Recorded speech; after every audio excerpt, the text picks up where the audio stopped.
Okay. Oh, you just missed our musical introduction by Joel. We can do it again. We can do it again. Okay. 5, 4, 3. Drop it. All right. Awesome. Too old for that. Okay. I'm Scott. He's Joel. We're here for a half an hour or so of fun. And I have to tell you, Joel, I'm in the middle of a rain thunderstorm. So nice. I hear it. Yeah, it just started 4 minutes ago, and I'm in Medellin, Colombia. This is a valley, and typically you can look south and you can see a big black cloud around 4 o'clock, and it comes up and then it just pours and it goes away, and it's about half an hour of rain. Keeps everything green and kind of cleans things up. I'm in Denver, and it's a beautiful day, but I was in Medellin last year for the first time. I got to visit and really loved it. Went to that, where all the graffiti is, the Camino. Oh, yeah, Camino 13. Yeah. Had a tour guide show us around, and it's beautiful. Yeah, it's amazing place. So oftentimes we do stuff and we never hear the results of like a step away, a step away, a step away. Mm-hmm. So I don't think I've ever told you, but when you came out with the iFart app, I was pushing making apps. So been talking about podcasting a lot, and then it was like, well, you need to get an app. You need to get an app. And so I actually I made more than one, but I made one in particular that a now friend of mine, but someone I didn't know at the time, saw and wanted. I want an app like this. And so she was telling her friends, like, how do I get an app made? How do I get an app made? And they said, well, why don't you ask the person who made the app that you like? So she contacted me, and I've now known her for 13 years, maybe a little bit longer, made her app.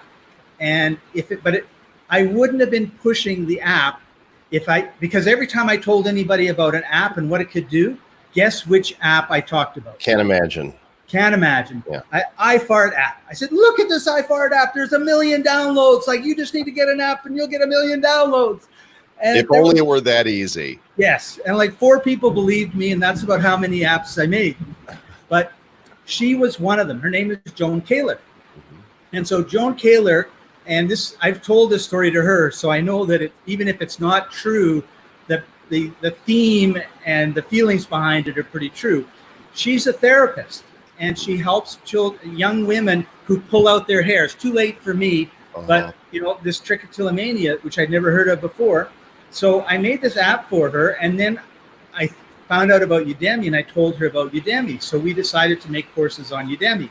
So she went from a 60-year-old, let's just say incredibly old-fashioned looking lady who basically went into her basement, had someone come in, and they would sit in this little office in the corner, and she would help that person, to somebody who's now speaking on. Yeah, you hear that? Wow, that was close. Like, if I see you, your lights go out and your power goes out, I'll just carry on with the show.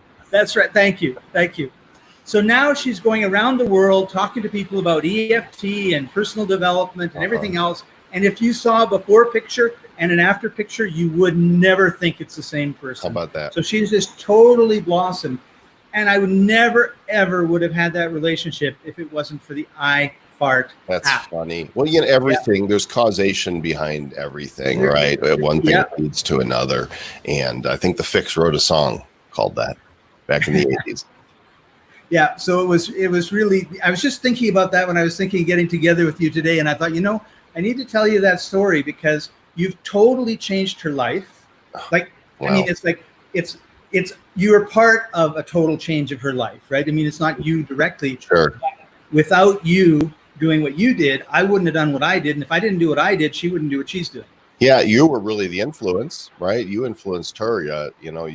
I'm upstream from that. So you took the action, and that's how, you never know how stuff is going to pan out. That's why I'm a big believer in just planting seeds and doing good stuff because, call it karma, call it the law of sowing, of reaping, call it what goes around comes around. But I think that's a thing. It is. It really is. So I actually dug out a document I have full of questions. Okay. And So obviously in 30 minutes, you're not going to be able to go into huge detail. So these are kind of going to be like rapid fire. Okay. But I don't know if I'm going to do this every time with every guest, but this is actually something for your children and your grandchildren and your great grandchildren. Okay. Because these are questions that they would never think to ask you. Okay. And they probably will never know. But, and generally speaking, I don't think any of the questions are embarrassing.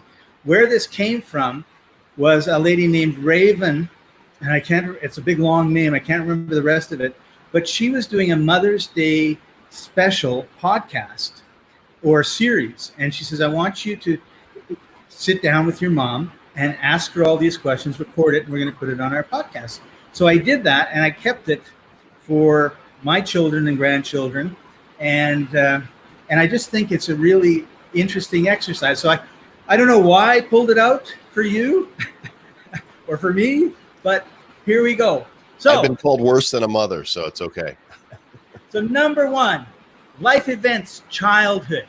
So tell me about your parents. Where were they born?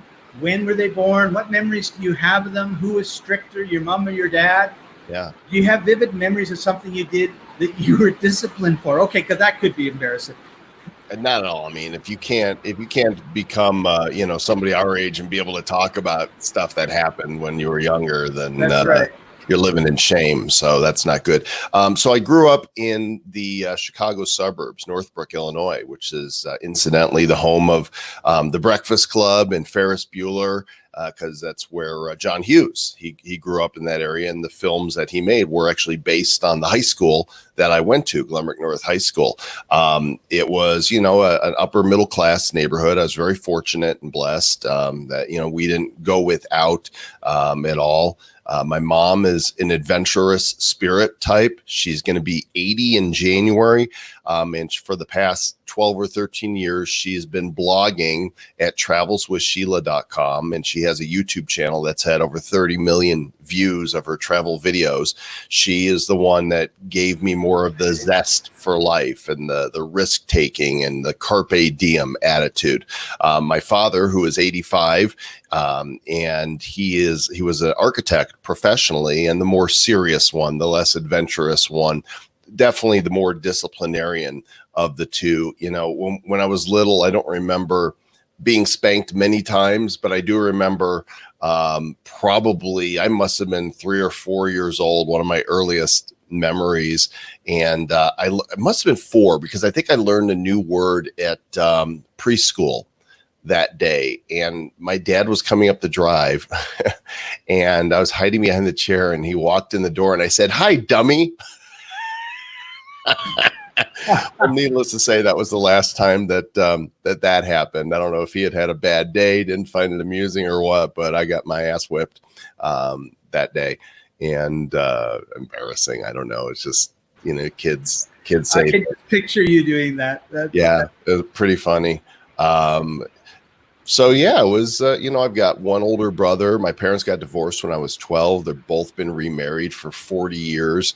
My stepmother that my dad married passed away last year. So I'm down to, there's 3 parents now, my father and my mom and my stepfather. And I've got 4 stepsisters, that Wow. I grew up with, and from, time I was 13.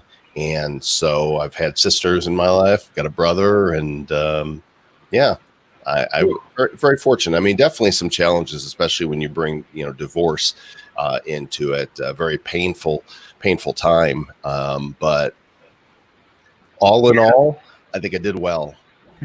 Good. Yeah, I'm divorced, and I know how hard it's been on my children. My parents never divorced, and I was really happy about that. So what were your heroes or role models when you were growing up?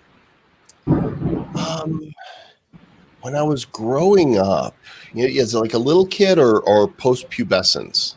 Let's just say post-pubescence. Yeah, because so I was very much into music, to rock and roll. I didn't realize early on that I had the characteristics of a future DJ and broadcaster, but my heroes were rockers.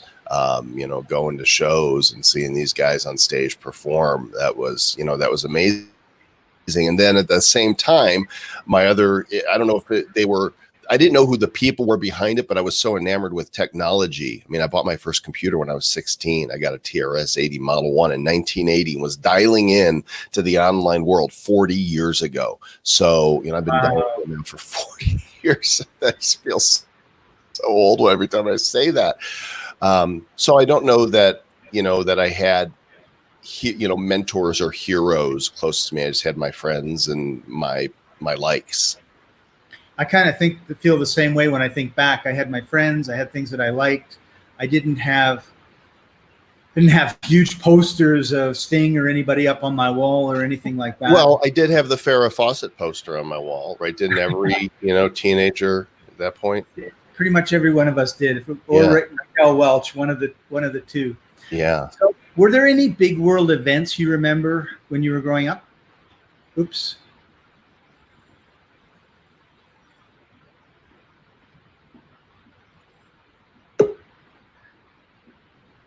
Sorry about that. I'm back. Yeah. You were asking big world events. Yes. I remember when Watergate was happening. I was 10. I remember hearing a lot about it, and I knew who President Nixon was, and I knew that there was some sort of scandal. But you don't pay too much attention to that as a kid. No. There's adults today that don't pay attention to what's happening in the world. So don't expect kids to, and kids shouldn't have to. That's why it gets my goat when I see parents dragging their kids to political things. It's like, just keep your kids innocent as long as you can. It's not that you don't teach them about the world and how we treat one another, but I really think we're hurting our kids and stripping away their innocence too young. We need to have a childhood, and that's when you feel safe and you're able to run around and just discover the world, because there's just so much going on. That's what I noticed. We were talking before we went on the air. I have a grandson, and he's like 8 months old now. He was born 5 hours after my birthday ended. So, oh, wow. Yeah, so I'm really upset about that. You're like, push! Yeah, that's right. Come on, you can do it. She thought it was going to be another 3 days. I said, no. It's tonight. It's tonight. And it was. Oh, well. But I see him, right? And he grabs things and puts it in his mouth, and he looks at this and he looks at that, and he's exploring. And I think he should have, 8 or 9 years of that sort of, not being a baby, obviously, right, but exploring and seeing things and just not having this weight of the world. There were two things that I thought of when I was thinking about that question. One was the mission to the moon, Apollo. Mm-hmm. Yeah, I remember that in class. They'd pull the TV in and we'd watch. There's going to be a big there's a lightning strike. Just cool. Here it comes. I'm bracing myself. I just saw it out of the corner of my eye. The other thing that strikes me at that time was I was in the car. I have a sister, so my sister and I were in the car with my dad. I don't recall my mom being there, and a song came on, and he turned it on. He said, "This is a really cool song," and it was the Beatles, and we loved the Beatles. Yeah. So that was the other thing. And wouldn't it be kind of cool if we're raising our kids, and it's the biggest thing that they remember is Dad turning on the radio and listening to Police or somebody. Yeah. I'll tell you, well, especially today, I think every generation's like, oh, music today sucks, but I think there is some objective reality that you can say. I don't think people are going to be looking back at the music of 2000 to 2020 and saying that was classic. That's going to live on for decades. Whereas I think that the classic rock of the 70s will live on for decades, because they used to actually play instruments. I'm talking about commercial radio, right? Yeah. They played the instruments. They didn't lip sync. It's just being an old fart. That's right. And you look at some of those guys and you go, oh my goodness, it's a good thing there wasn't TV when they were on. Mick Jagger. Okay, so now we're going to move to life events, adulthood. Okay. So how did you decide what you wanted to do with your life? And how do you feel about that choice? Well, I don't think I ever decided what I wanted to do with my life. I always decided, what do I want to do now? Right. And so, as a young adult, it was, I wanted to be a DJ. That's it. I started at the college radio station and progressed to the FM radio station. WPGU Rock 107 FM, Urbana-Champaign's classic rock, that type of thing. Nice. And then started working in the nightclubs, and that was fun. And then started my own entrepreneurial venture as a mobile DJ. So, years ago, I was doing wedding receptions and class reunions and bar mitzvahs and pool parties and, you name it. And I was also learning sales, because there wasn't enough money in a startup to, take care of my, then my new wife, and then eventually, 2 small children. And so I got into sales. I sold emergency response systems, that I've fallen and I can't get up. Used to go house to house, and I used to sell Encyclopedia Britannicas, worked for a couple syndicated radio ministries, a couple Christian radio ministries, learning to edit the program digitally using Mac Power Tools or Pro Tools or whatever it was called. So I was editing using editing software at the very beginning of using editing software on a Mac, and learned a lot of skills that. And in 1995, I'm like, I want to build a website on this internet thing, and I did. And and then everything that I've done in my career has been in technology, but it's varied so much from season of my life. There wasn't blockchain, at that time where anybody knew about it to do a podcast like I've been doing now for, 3 years. So I continue to just do what's interesting to me. And so I am my career, whatever I'm doing, but I never planned that this is what I'm going to be. It's always, what do I want to do right now? And it just so happens I've found great success in technology and the internet and applications and writing books, and took the skills I learned as a broadcaster and able to take that to do live videos or to take it to the stage and be a public speaker. Again, never saw any of that coming. It just all kind of unfolded just as it is now, right? There's things unfolding before me now as I take next steps, and I don't know where it's going to lead, but that's all part of the fun formula. Right. I totally agree with that. My story is a little different. My dad said, you got to get a job. You're 17. And he was an accountant at Safeway. So I said, where am I going to get a job? He says, the Safeway store down the road, And of course he knew everybody.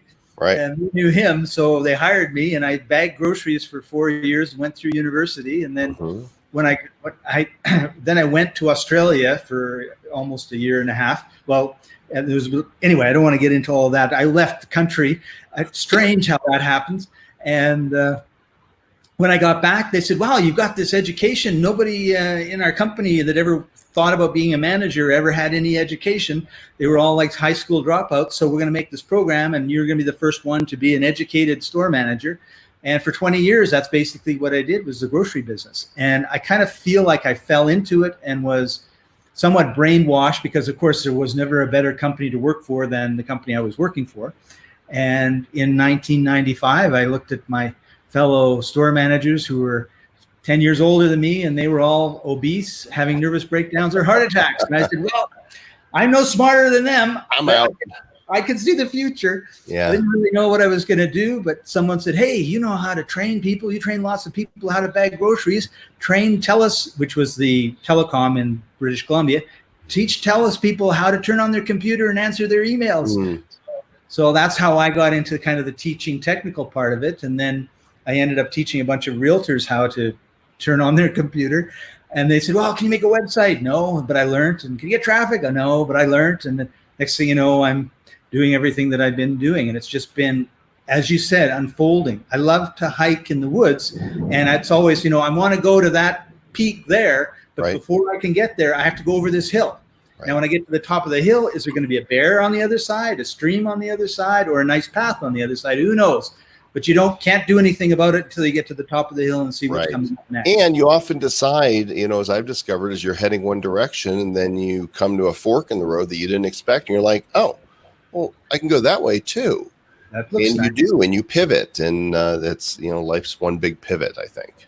It sure is. So speaking of big pivots in our lives, how did you meet your spouse? Well, my ex is actually who we're talking about, because I'm no longer married.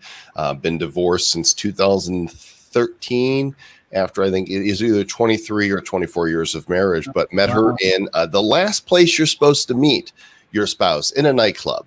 But neither one of us in Dallas, neither one of us were there to meet somebody. She was supplementing income and, selling flowers or something, making the runs between the different clubs.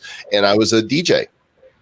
So we just, we met there on the floor of the nightclub and became really great friends and got married and had 2 great kids that are now young adults.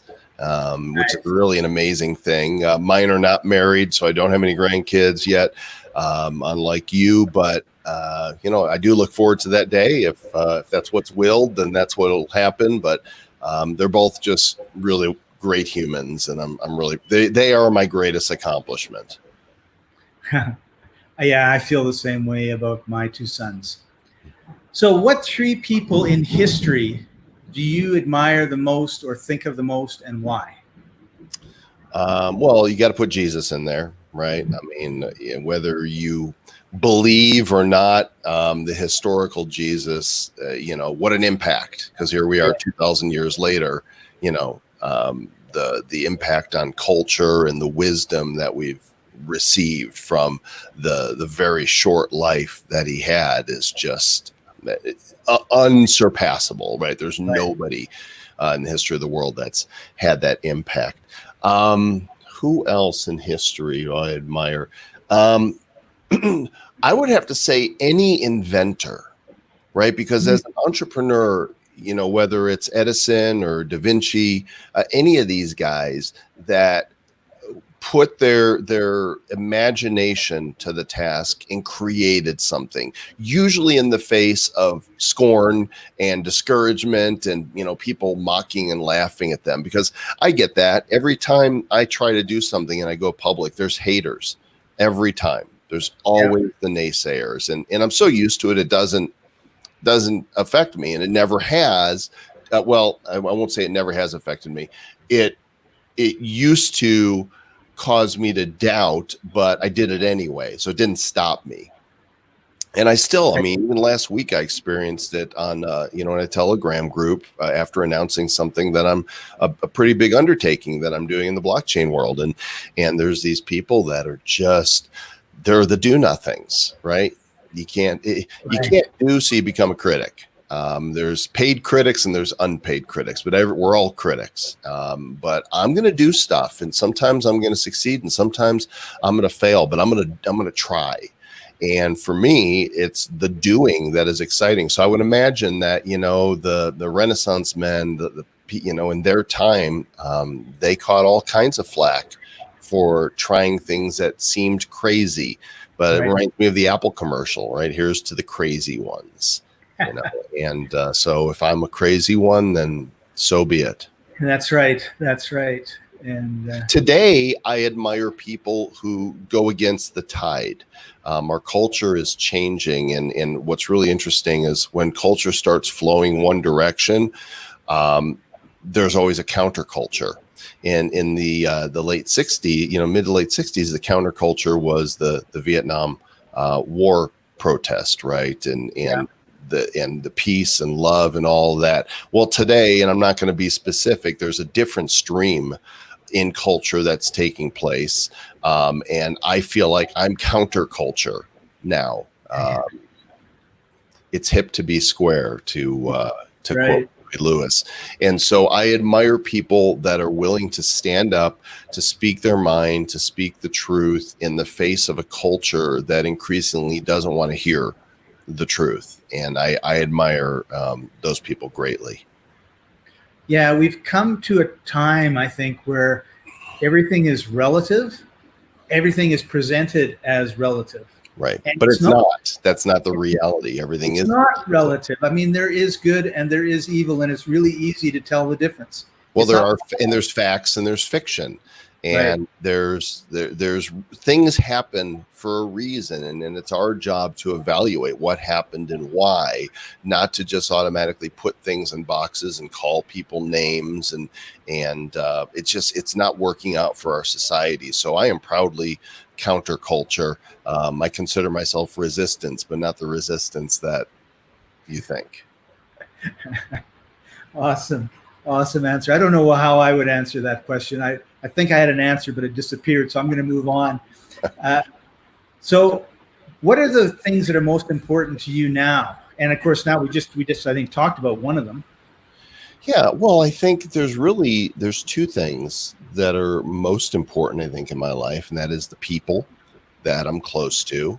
My girlfriend, my kids, my family, my friends, that I'm close to. We have a lot of associates, right? We have a lot of people we know.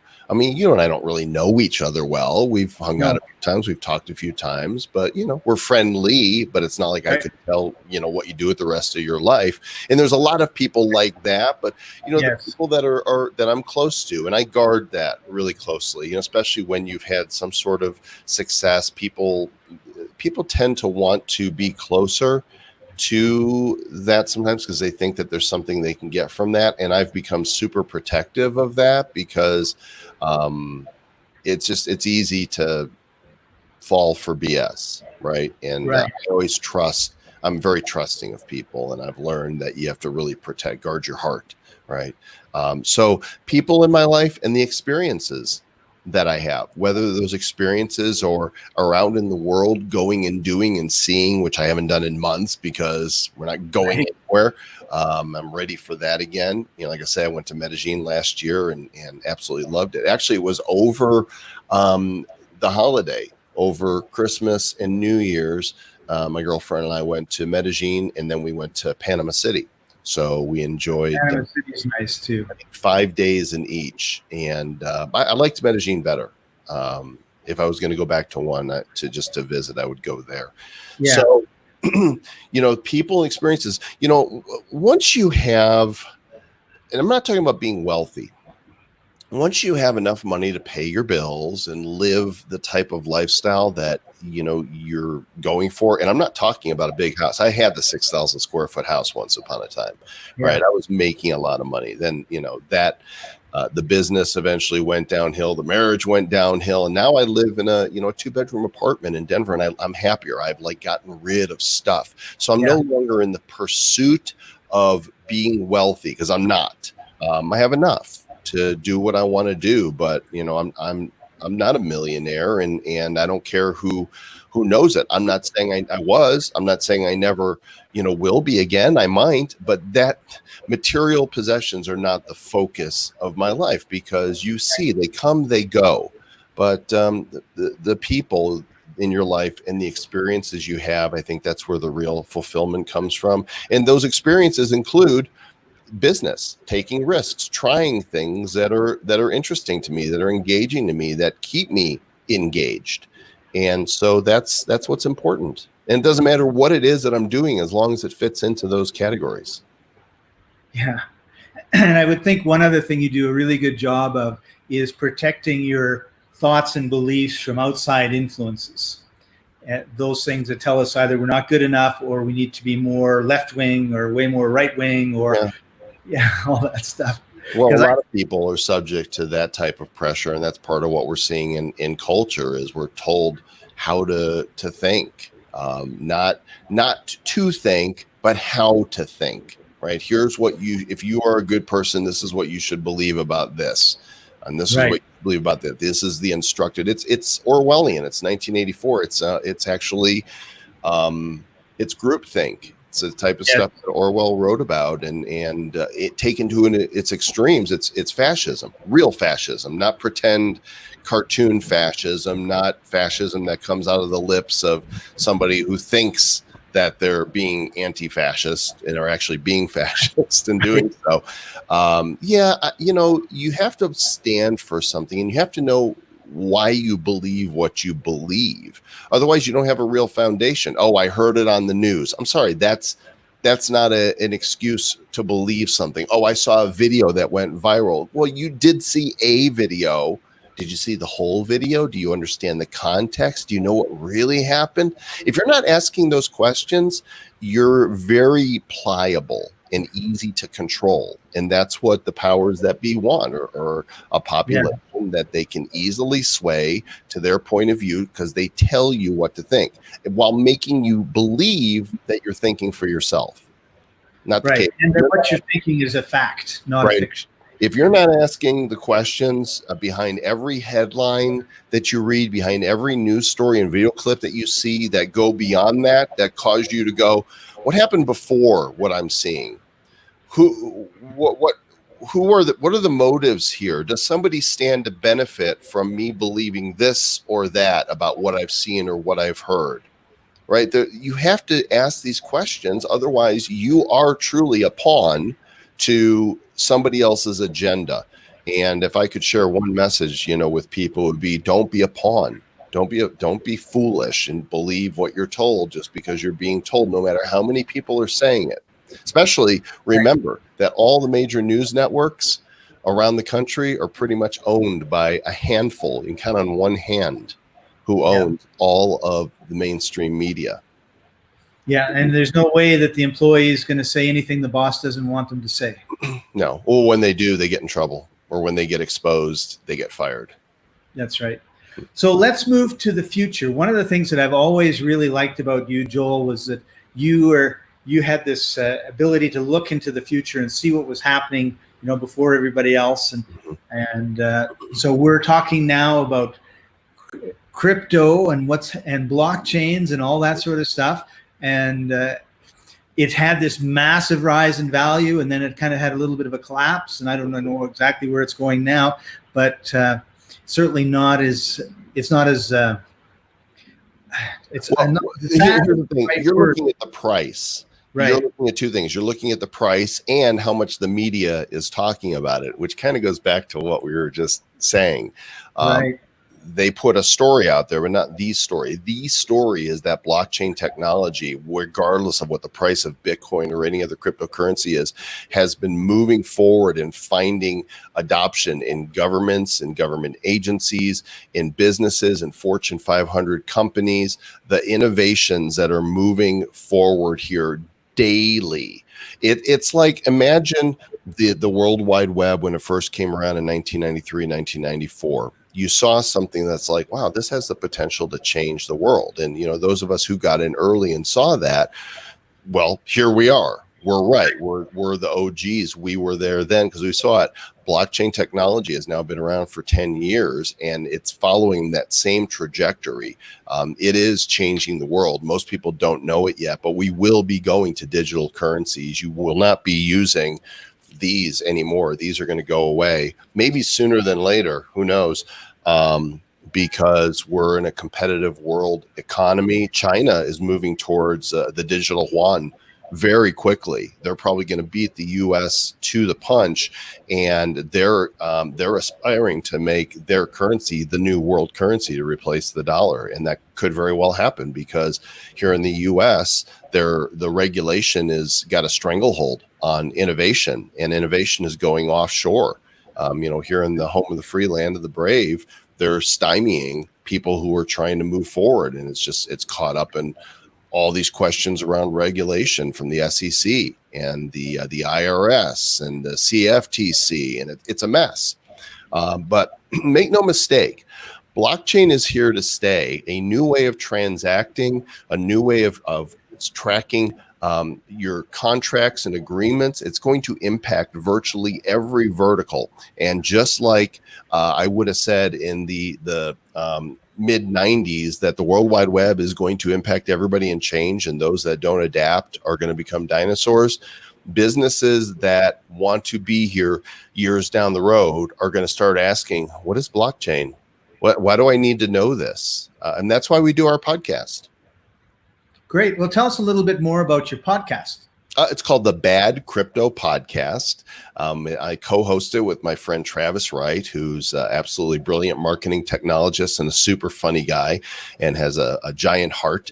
And we've been doing it for almost 3 years. We started it out on a whim because we were both so enamored with blockchain technology, and we were going down the rabbit hole ourselves. We were talking about it so much that we thought, why don't we just start a show where we're learning and talking about it and taking others who want to learn, along for the ride. So we didn't start a show because we were experts. We started a show because we were interested, and along the way we've learned quite a bit. But it's introduced us to some of the biggest names, in the industry, and we're coming up on 500. Well, it'll be 3 years in July. And we've had like 9 million downloads of our show. We're known in the space for what we do, and we're actually creating our own blockchain products right now. So it is the future. It's not going away, gang. Right. So how would a business implement blockchain? That's a question that's really big, right? That's huge, but there's so many use cases right now. It depends upon what your business is. Right. Okay. And so that's such a large question that it can't be answered quickly or thoroughly. It's a case by case type thing. What is your business? Let me give one example. Okay. Let's say you're a musician and you put your music out on Spotify. You get royalties from that. Very small. I heard Peter Frampton, there's a star from the 70s, said in an interview that he's had something like 50 million downloads of his song "Show Me the Way" and ended up making like $1,500 from it. It's nothing. Wow. The music royalty system is broken. Well, what if there was a way for people to not only get their music directly from the artist, but for and by the way, royalties don't get paid for like 6 months or so, right? So not only do you get a pittance, but you don't get them for months, kind of like book royalties.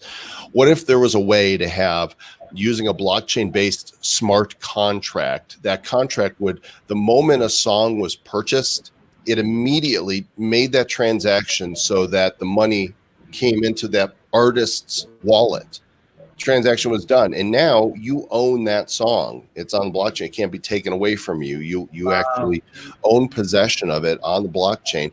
And what if you wanted to make sure the drummer got his share right away, and the bass player got her share, and your mom got a piece, right? You could write that into the contract. So let's say that dollar is spent, 50 cents goes to the performer, 5 cents goes to the drummer, 3 cents goes to like that in an instant. Wow. That's just one application of how a decentralized, immutable public ledger blockchain can completely revolutionize an industry. And it will. This will happen. This is not an if we were to do this. We're seeing systems being built that are going to go up against the behemoths, right? The Apple Musics and the Spotify's. I'm not saying they're going away overnight, but look what the iPhone did to to BlackBerry.